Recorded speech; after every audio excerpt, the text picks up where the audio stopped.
Philip Bump is a reporter with the Washington Post. He's with us from Brooklyn, New York via Skype. All right, so Philip, Donald Trump earned cautious praise from environmentalists when he met with Al Gore earlier this week.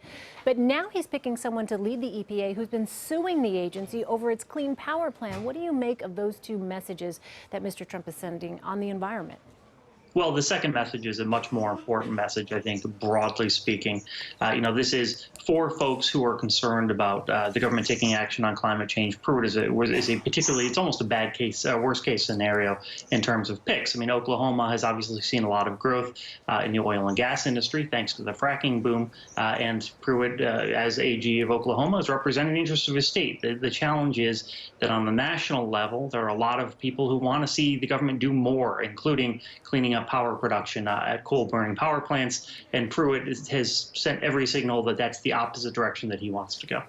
Mr. Trump also picked retired General John Kelly to run the Department of Homeland Security. Kelly is the third general that Trump has picked for a top administration post. Are there now going to be concerns about too much, potentially, military influence in his administration?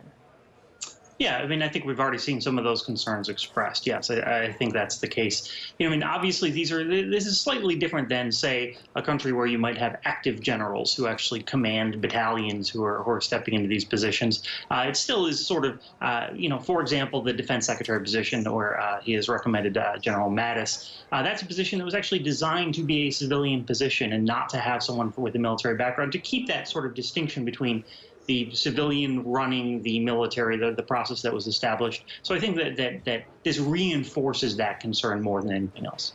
All right, switching gears here, Donald Trump named WWE co-founder Linda McMahon to be in charge of the Small Business Administration. Now, interestingly, Trump has a history with her husband, Vince McMahon, whom he body slammed, there it is, in a stage appearance from WWE Raw in 2007. But Linda McMahon has actually been trying to get into D.C. politics for a while. Is that correct? It is. She actually ran for Senate from Connecticut twice in 2010, 2012, and spent a ton of her own money to do so. She spent about $50 million the first time and $47 million the second time. This year, she actually put a bunch of money into a Trump super PAC, a little over $6 million, and she has in the past given to the Trump's now infamous foundation. The McMahons gave $5 million there. So it's a lot of money spent, but it looks as though she's likely finally on her way to D.C.